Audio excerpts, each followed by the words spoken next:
Good morning बच्चों, my name is Sunita Sonkar. बच्चों, हम 10th क्लास के गृह विज्ञान पढ़ रहे थे, जिसका आज हम सेकंड चैप्टर स्टार्ट करेंगे। फर्स्ट चैप्टर हमारा ख़त्म हो चुका है। सेकंड चैप्टर का नाम है आय, व्यय और बचत। जैसा कि बच्चों आपने फर्स्ट वाले चैप्टर में ही पढ़ा था, आय क्या होती है, व्यय क्या होती है और बचत क्या होती है। इसी के अनुसार बच्चों आज हम इस चैप्टर को स्टार्ट करेंगे, जिससे कि आपको मैंने पहले भी बताया है कि एक परिवार की सुख शांति व समृद्धि के लिए गृह प्रबंध सुचारू रूप से होना चाहिए। उत्तम गृह प्रबंध से परिवार के अन्य सदस्यों की योग और कुशल होना चाहिए, जिससे कि उनकी सूझबूझ और परिश्रम से हम अपने गृह व्यवस्था को उत्तम बना सकें। इसके आगे बच्चों यह है कि यह हमें जिस तरह से भी हम जो भी खर्च करते हैं और किस तरह से हम बचत करते हैं, जिससे कि हमारा जो पारिवारिक बजट है वो हमारा संतुलित बना रहे।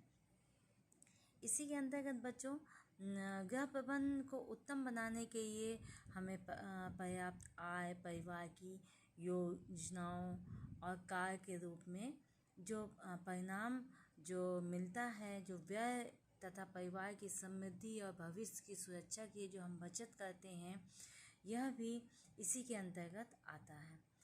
इस प्रकार कहा जा सकता है कि गृह प्रबंध के संबंध में आय, व्यय तथा बचत का विशेष महत्व है।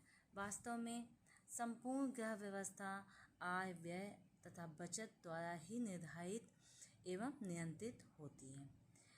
इसी के अंतर्गत बच्चों परिवार का जो आय है और उसका ये प्रकार कितने प्रकार के होते हैं, ये हम इसके आगे करेंगे। बच्चों, आय एक निश्चित अवधि में जो अर्जित की जाने वाली धनराशि है, जो हमारे आर्थिक प्रयासों से हमें प्राप्त होती है, जिसके अन्य सुविधाएं भी हमें इसमें सम्मिलित होती हैं, जो मुख्य रूप से हैं, जैसे कि आवास सुविधा, निःशुल्क शिक्षा, वाहन, ड्राइवर, निःशुल्क शिक्षा, चिकित्सा सुविधा। ये पारिवारिक आय में ही ये भी सम्मिलित होती हैं। इसमें प्रोफेसर ग्रास तथा कैंडल ने इस प्रकार कहा है, परिवार की आय मुद्रा वस्तुओं सेवाओं तथा संतोष का वह प्रवाह है जो परिवार के अधिकार में उसकी आवश्यकताओं और इच्छाओं को पूर्ण करने का एवं उत्तरदायित्वों को निर्वाह हेतु आता है।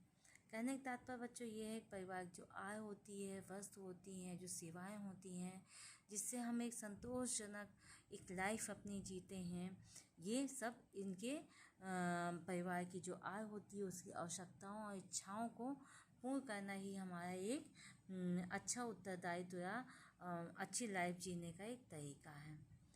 इसके अंतर्गत बच्चों हम ये भी है कि हम परिवार को किस तरह से चलाते हैं और हमें जो जो सुविधाएं मिलती हैं, इसी के अंतर्गत बच्चों ये है जो परिवार की आय है ये दो भागों में निर्धारित की गई है, जैसे कि नंबर 1 है प्रत्यक्ष आय और नंबर 2 है अप्रत्यक्ष आय। प्रत्यक्ष आय बच्चों ये है जो हम नौकरी करते हैं या हम बिजनेस करते हैं, जो उससे हमें वेतन मिलता है, या जो हमें व्यवसाय में जो हम पैसा कमाते हैं, या हमारा कोई किसी प्रकार का धन है जिसका हमें ब्याज मिलता है, या हम मकान का किराया मिलता है, या जो हमारे खेतों में अनाज उत्पन्न होता है उसको बेचने के बाद जो हमें पैसा प्राप्त होता है, या किसी भी प्रकार से जो हमें एक कैश के रूप में या हमें चेक के रूप में एक जो हमें धन की प्राप्त होती है, वो हमारा प्रत्यक्ष आय होती है, और जिसमें से हम अपनी ज़रूरतों को पूरा करते हैं और अपने भविष्य के लिए भी हम अपनी कुछ बचत करते हैं, वो हमारी प्रत्यक्ष आय होती है। नंबर 2 है अप्रत्यक्ष आय।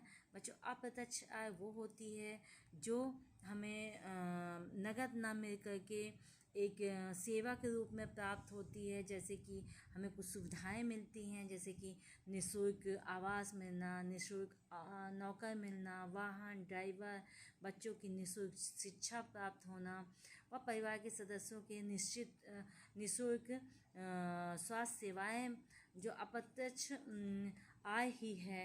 वो सुविधाएं हमें अप्रत्यक्ष आय इसलिए के रूप में प्राप्त होती हैं, जिसको हमें उस समय पे पेमेंट नहीं करना होता है, जो हमें कैश नहीं देना होता है, जिसका पेमेंट नहीं करना होता है, वो हमारी अप्रत्यक्ष आय होती है।